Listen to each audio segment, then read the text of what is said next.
ময়মনসিংহে জাতীয়তাবাদী ক্ষুদ্র জাতিগোষ্ঠী দলের প্রতিনিধি সমাবেশে শুরুতেই ভার্চুয়ালি যুক্ত হয়ে শুভেচ্ছা জানান বিএনপির ভারপ্রাপ্ত চেয়ারম্যান। ঐতিহ্যবাহী নাচে গানে তারেক রহমানকে বরণ করেন ক্ষুদ্র জাতিগোষ্ঠীর শিল্পীরা।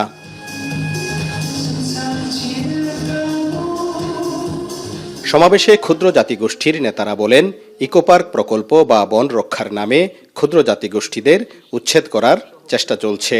ক্ষুদ্র জাতিগোষ্ঠীদের জন্য আলাদা মন্ত্রণালয়, পৃথক ভূমি কমিশন এবং সংসদে সংরক্ষিত আসন নিশ্চিতের দাবি জানান তারা।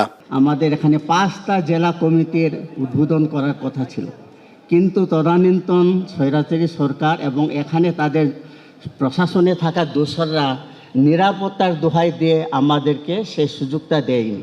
বন বিভাগ কেন আমাদেরকে মিথ্যা মামলা, বিভিন্ন উন্নয়ন তথাকথিত উন্নয়নমূলক যে প্রকল্প রয়েছে সেটার মাধ্যমে কেন আমাদের ভূমি রক্ষা করবে না, কেন ওই প্রকল্পের মাধ্যমে আমাদের ভূমি থেকে উচ্ছেদ করার পায়তারা করবে। একটা পৃথক মন্ত্রণালয়ের দাবি দীর্ঘদিনের। আমরা কেন মন্ত্রণালয় চাই? কারণ মন্ত্রণালয় যদি না হয় আমাদের বাংলাদেশে বাজেট বরাদ্দ হবে না। সমাবেশে বিএনপি মহাসচিব মির্জা ফখরুল ইসলাম আলমগীর বলেন, নতুন বাংলাদেশে প্রত্যেক নাগরিকের অধিকার সমান। নির্বাচন প্রসঙ্গে তিনি বলেন, একটি পক্ষ নির্বাচন বানচালের চক্রান্ত করছে। বাংলাদেশের ভবিষ্যতে যে নির্বাচন হওয়ার কথা সেই নির্বাচনকে বানচাল করে দেওয়ার একটা গোষ্ঠীর চেষ্টা করছে। আজকে দুঃখের সঙ্গে বলতে হয় যে একটি উগ্রবাদ, তারা বিভিন্ন রকম উগ্রবাদের কথা বলে মানুষকে বিভক্ত করতে চায়, বিভাজন সৃষ্টি করতে চায়। বিএনপি সরকার গঠন করলে ক্ষুদ্র জাতিগোষ্ঠীর জন্য ট্রাইবাল ট্রাস্ট গঠন, তথ্য প্রযুক্তিতে দক্ষ এবং নারীদের অধিকার নিশ্চিত সহ চাকুরিতে নিয়োগ প্রক্রিয়া সহজ করার কথা জানান দলের ভারপ্রাপ্ত চেয়ারম্যান তারেক রহমান। এ সময় আগামী জাতীয় নির্বাচনে ক্ষুদ্র জাতিগোষ্ঠীর সমর্থন ও সহায়তা চান তিনি। জনগণের রায় ইনশাল্লাহ বিএনপি রাষ্ট্র পরিচালনার দায়িত্ব পেলে পর্যায়ক্রমে প্রতিটি অঙ্গীকার আমরা বাস্তবায়ন করব।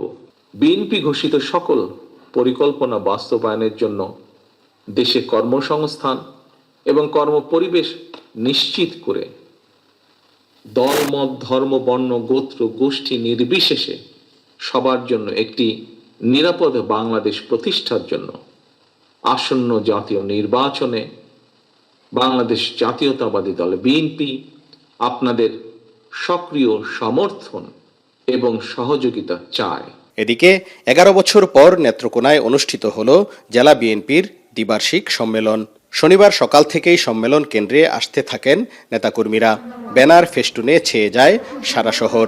সম্মেলনে প্রধান অতিথি হিসেবে যোগ দেন বিএনপির স্থায়ী কমিটির সদস্য সালাউদ্দিন আহমেদ। এ সময় সালাউদ্দিন আহমেদ বলেন, কোনো ষড়যন্ত্রই ফেব্রুয়ারির নির্বাচন বাধাগ্রস্ত করতে পারবে না। যারা গতকালকে বলেছে একটি রাজনৈতিক দলের একটি সংবাদ সম্মেলন লক্ষ্য করলাম, যদি পিআর পদ্ধতির ইলেকশন না হয় তারা নাকি বাংলাদেশের নির্বাচন করতে দেবে না।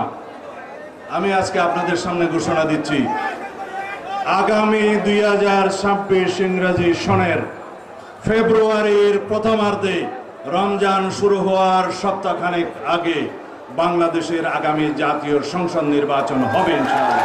নেত্রকোনার 10টি উপজেলার প্রায় 8,000 নেতাকর্মী অংশ নেন সম্মেলনে। হারুনুর রশিদ, এখন ময়মনসিংহ।